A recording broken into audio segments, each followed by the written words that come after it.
Floral trends. This is such a hot button topic, especially with how popular Pinterest is. Making sure that you put in the effort with your reception tabletop flowers is my #1 suggestion.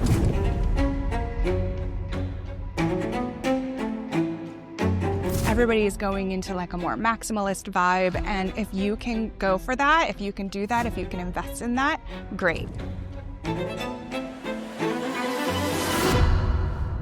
Dynamic and having the tension between soft and hard and spiky. And when florists are itching to play and they really want to create something spectacular and they're given the breathing room to do that, that is when you are going to see some of the coolest stuff. And it's not going to be on Pinterest. It's not going to be on Instagram. It's going to be at your wedding. Find a florist and a designer that you can work with that really speaks to your heart. So my name is Nicole of Nicole Chapman Design, and I have been a florist for the last 15 years, specializing in luxury floral design in Southern California and around the world. So I first started floral design when I was maybe 19 years old, but really the passion for it started when I was little, and I would go through my neighborhood with my grandmother and I would cut other people's flowers. And I did not ask for permission. I just did it myself, what I thought was beautiful. And then what I would do is I would go home and I would make little vases and little arrangements, and then actually go give them back to the neighbors from when I had cut from their gardens. So it was a fairly love at first sight for me and flowers. I loved their resilience. I loved what I felt like making with my hands, these little living sculptures that I kind of had this relationship with. And when I was older, I was like, I didn't know if I had permission to actually make flowers for a living. I kind of just thought that it was for play. And then I decided, why not? Why not follow my passions? I had a degree in fine art and I felt like this was like creating sculpture. And I ended up following into that through wedding planning and design, but my love was always flowers. So eventually I made that my full-time focus. And here I am 15 years later, still doing it, still in love with it, making floral masterpieces that Mother Nature gives me. So I was born and raised in Southern California, a little bit north of Los Angeles, in Ventura County, in a town called Thousand Oaks, which is because there's a lot of oak trees there. So lucky for me, I was always around nature and prolific growers. Yes, my Instagram is Nicole Danielle. Oh, wait, no, that's my other Instagram. My business Instagram is Nicole Chapman Design, which that was a brave moment for me. Originally, I did not have my namesake on my business, and about 10 years ago, I decided to rebrand and really own it and own that I am Nicole Chapman and that I am a designer and I'm an artist and a florist, and actually proverbially put my name on the building. But it's fantastic. It means that I own it. It's mine. I own my art. I own my crafts. And I own my storytelling. My favorite flowers for weddings really depends on the season. I would have to say that springtime is my favorite season for weddings. They have some of my favorite seasonal flowers like sweet peas. I love fritillaria. I love flowers that are really delicate and dainty and look like they could be growing in a bramble somewhere. Vining flowers that are actually blooming are some of my favorite, and that tends to be at the most time available around the spring.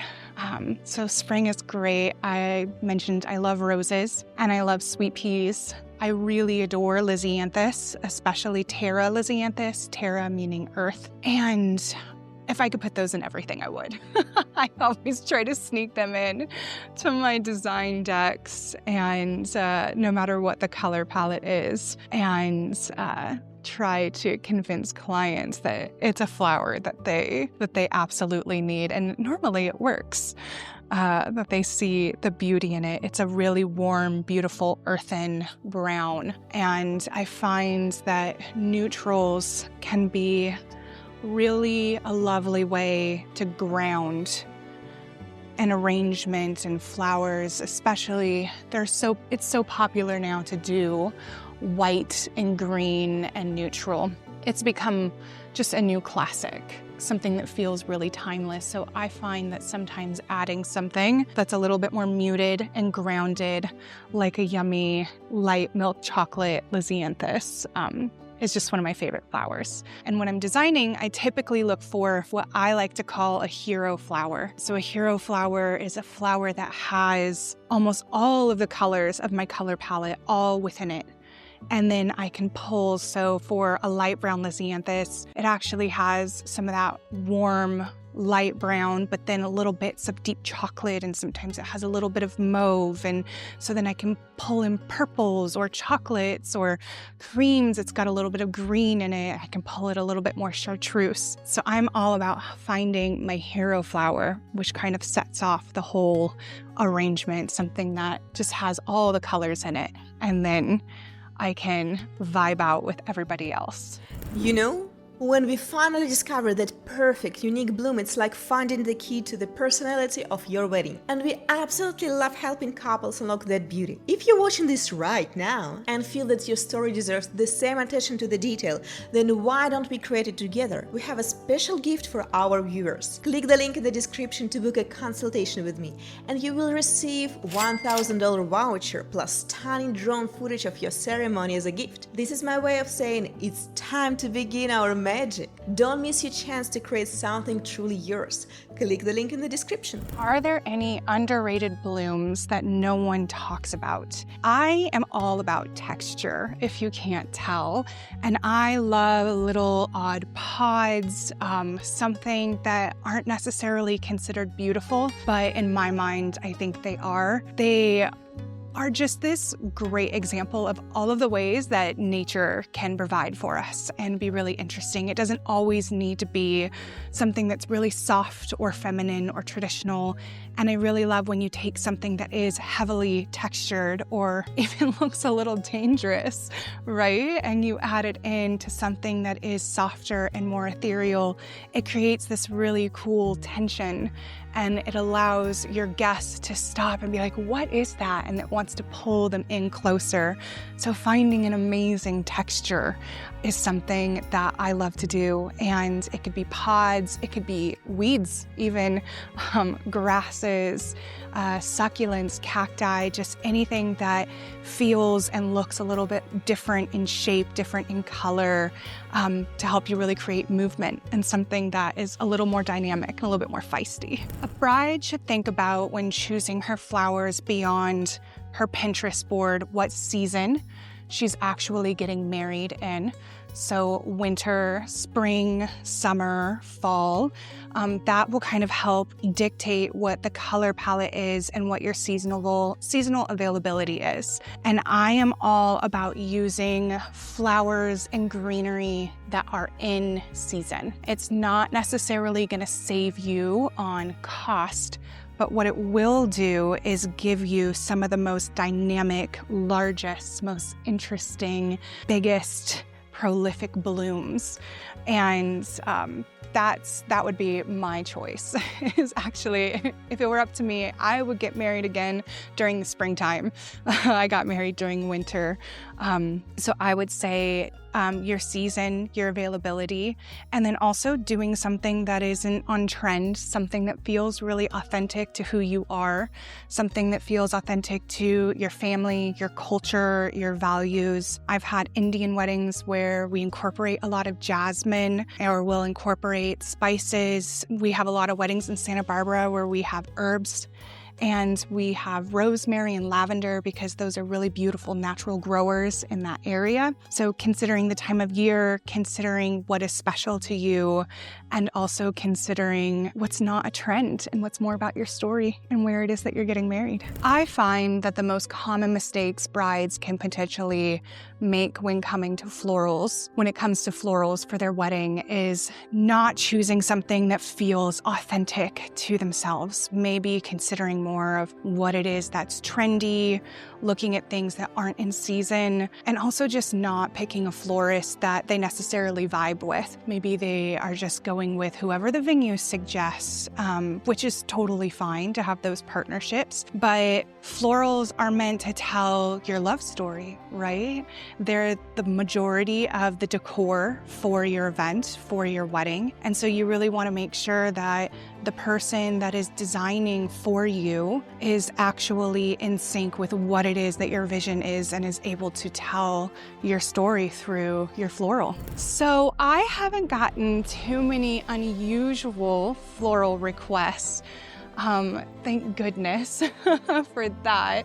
I actually really love it when my clients think outside of the box or when they're asking me to think outside of the box. But a lot of times the most memorable moments are when people want to do flowers for their loved ones who can't be there. So my favorite example of that is on a couple of occasions, we have decorated a chair with flowers.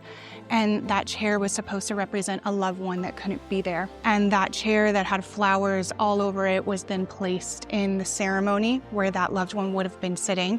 A lot of times it's fathers who can't be there, of groom or of bride. And then they move it over to the reception afterwards. We move it for them. And I find it's a really beautiful way to still honor tradition, to still honor family, to honor memory.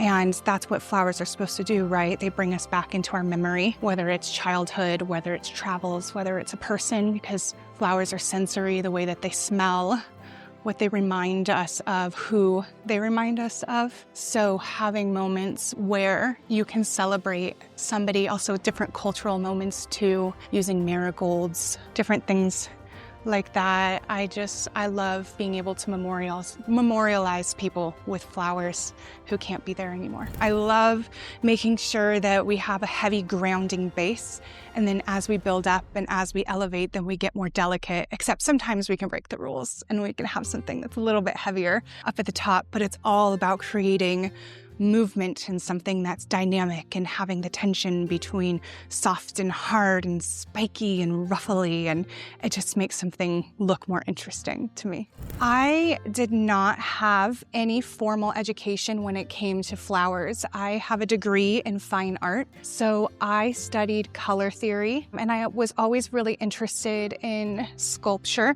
I found though sculpture could sometimes be a little frustrating for me because I wanted it to be slightly more dynamic. So this is really lovely that I actually get to work with the flowers. I get to touch them. I don't make them do anything that they don't want to do. I don't make them go into shapes that they don't want to take. I follow their cascades. I follow their little flying moments. But I did learn a lot from different florists. I freelanced a lot. I took workshops and classes, and really just on the street is where I learned how to do most of my floral designing. I find a lot of florists are inherently artists, and they're doing this to create beauty and to bring beauty to their clients and their couples. So in my opinion, when we're talking about flowers, I actually find the word budget to be a little bit of a dirty word.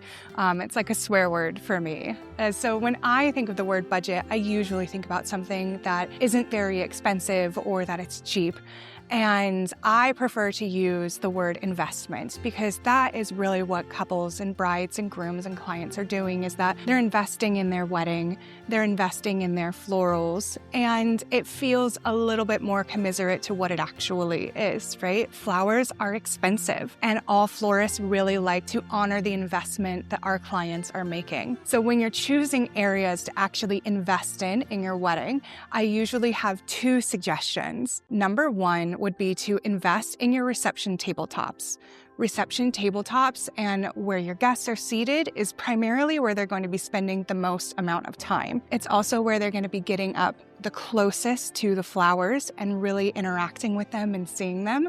So making sure that you put in the effort with your reception tabletop flowers is my number one suggestion. My next place that I would suggest that you invest in your floral is choosing a statement moment, whether it be your escort card display or an amazing bar moment, a huge welcome arrangement. Give your guests one really show-stopping moment that takes their breath away, that they all want to stop and take a picture at, that they want to get those selfies, something that is just totally awe-inspiring, that's fun, and really is a statement for this is your wedding, you are here, everyone has arrived. Some of my most emotional weddings or important weddings are usually the ones that honor a lot of different cultures. I find that to be a really beautiful emotional endeavor for myself.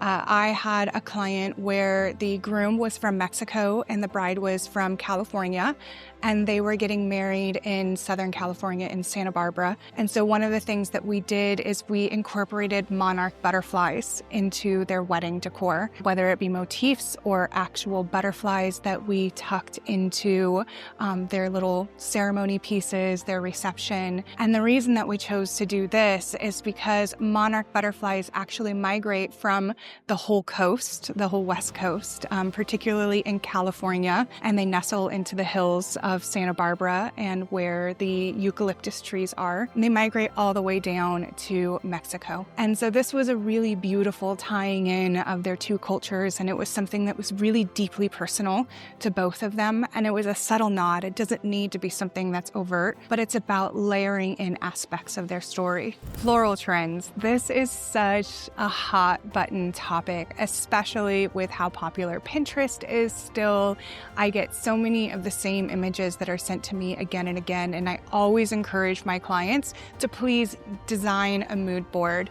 Yes, I will come in and I will collaborate with you and we'll create something that's custom, but giving me something that I can get all of my ideas kind of started at, in addition to getting to know you, I find that it really is helpful for us to jumpstart the design. However, there's so much that has become now trendy and popular that we're seeing again and again in Pinterest and on Instagram and in different videos. So that being said, what I'm seeing a lot of as far as trends are calla lilies. I'm still seeing bows. I'm seeing a lot of trend of green that's become really, really popular, whether it's presented in texture or it's just lots of different greenery or it's in your linens. Green is something that is just very, very on trend for right now. And trends aren't inherently a bad thing, as long as the trend speaks to what your story is. If calla lilies mean something to you, other than that they're just chic and that they're everywhere right now on Pinterest or on Instagram, then great, go ahead and use calla lilies, as long as they mean something to you. If you love bows, fantastic. I had somebody, a bride, who redid her mother's 1980s gown, had a giant bow on the back of it. Did she do it because it was trendy? No, she did it because it actually really meant something to her. And I'm seeing florals everywhere, which is great. A really large quantity of florals. Everybody is going into like a more maximalist vibe. And if you can go for that, if you can do that, if you can invest in that, great. If it's something that you might not be able to invest in as far as a volume of flowers, collaborate with your florist. Ask them, how is it that I can achieve this look on maybe not as much a budget? Oh, I said the bad word. If you're seeing something that is more maximalist and you maybe don't have the amount of money that you would want to invest in creating something to look exactly like how you see it in Pinterest, then collaborate with your florist. And I guarantee you that they will come up with really unique ideas, whether it be floral or non-floral, to give you that maximalist vibe or whatever thing it is that you're looking for. My 3 biggest tips for brides who are wanting those show-stopping floral designs is 1, find a florist and a designer that you can work with that really speaks to your heart. Make sure that they're excited about your wedding, about your event. I want them to make you feel happy and excited and that they understand what your vision is. Number 2 is actually giving them the wiggle room to create and do something that is more exciting. Say, I'm not necessarily married to this color palette, or I'm not totally invested in it being exactly like what my Pinterest board is. Let them lean into seasonality. Let them maybe bring in some plants. Let them bring up some suggestions, because most florists are just itching to play. And when florists are itching to play and they really want to create something spectacular and they're given the breathing room to do that, that is when you are going to see some some of the coolest stuff, and it's not going to be on Pinterest. It's not going to be on Instagram. It's going to be at your wedding. My third tip for clients is making sure that wherever you're investing, you are investing your money and your time and your florals in a smart and impactful way with wow moments. So rather than having flowers everywhere and making sure that there's something in the bathroom or something on this small cocktail table, really concentrate on where it is do you want to have your floral moments. If you concentrate your floral moments and really be intentional and purposeful with where it is that you want to have them, like a really great bar, you can really go all out on your ceremony and have a really beautiful wow moment at your altar or down your aisle. Just make sure that you're choosing places where you're going to be really intentional with your design, and that will give you this really great awe-inspiring bam impact. And it's something that your guests will remember, and I promise you it's something that your photographers and videographers will love to shoot and film. So when I have clients reach out, it's either through a planner or I do have them reach out to me directly. And the first thing that we typically do is we have a phone call or we have a Zoom meeting. Used to be that we were able to meet in person most of the time, which is really lovely. If you do have the opportunity to do that, your florist would absolutely love to meet you in person. But that said, is we usually have a meeting and we have a design consultation, and that's where we want to hear, what are your dreams? What is it that you want to feel? What flowers is it that you feel the most connected to? What flowers do you not like? What is it that you want your guests to leave feeling after your wedding? What's the overall sensation? And who's important to you? Who do you want to make sure gets personals? Who do you want to make sure is included within the planning process? All of these things are important to really good florists who want to make your designs as spectacular as they can be and let them be representative of what your actual story is. So it's all about getting to know each other. It's about looking at what already is inspiring you, and then we are just able to take that and make it into something even bigger. My goal is always to kind of read in between the lines and what it is that a client is saying to me. They might not have the language of a florist. We know all the flowers. We know what certain things mean design-wise. And I can find that sometimes clients get a little bit insecure where they're like, oh, I don't have the language. I don't know what these flowers are. That's why it's so important for us to have design meetings with you, is because we can listen and we can understand what it is that you're trying to achieve without you necessarily having to have the language. That's why we're experts. That's why we know how to make sure to take care of you and create your dreams coming true with your florals. One of the most important things that you can do when considering what flowers you actually want for your event is to consider what is actually in season. There's a lot of flowers that are actually in season year-round, but if you really want to add an extra special something that feels like a little bit of sparkle, something that's really unique, check with your florist to see what is in season. It won't necessarily always be the cheapest option of what's out there, but it is going to be the biggest, the most beautiful, and the most interesting thing that is coming up at the market. And florists love to use things that are in season and that they are just looking their absolute best. It could mean really long stems. It could mean a higher petal count. Usually it means that the heads of your flowers are much bigger. And it's also really nice when you choose something that's in season because it will be indicative of the time of year that you got married. You don't necessarily want to look back and think, oh, this wedding was so 2025. This wedding was in 2026. You can look back instead and you can think, I got married in the fall and my flowers look like they came in the fall. Or I got married in the springtime, and you can just feel almost like those water droplets that are still on these delicate little blooms that you can't get at any other time of year. So it really is a special little touch to make sure that you're actually adding flowers that are in season and helps you establish a really beautiful memory that's connected with them. And I promise you, if you let your florist play with all of your in-season flowers, you are going to get your best results possible. I hope today we were able to share our love for flowers and how they can tell your story. And if you felt that our hearts beat in the same rhythm and you want me to help you create those living memories, then let's take take the next step together. For everyone who stayed with us until the end, we have a special bonus. Click the link in the description to book your consultation. As a thank you for your trust, you'll receive $1,000 voucher and beautiful drone footage included in your package. Let's turn your inspiration into flowers that will exist only at your wedding. Don't miss the chance. I'll be waiting for you through the link in the description. Thank you for being with us.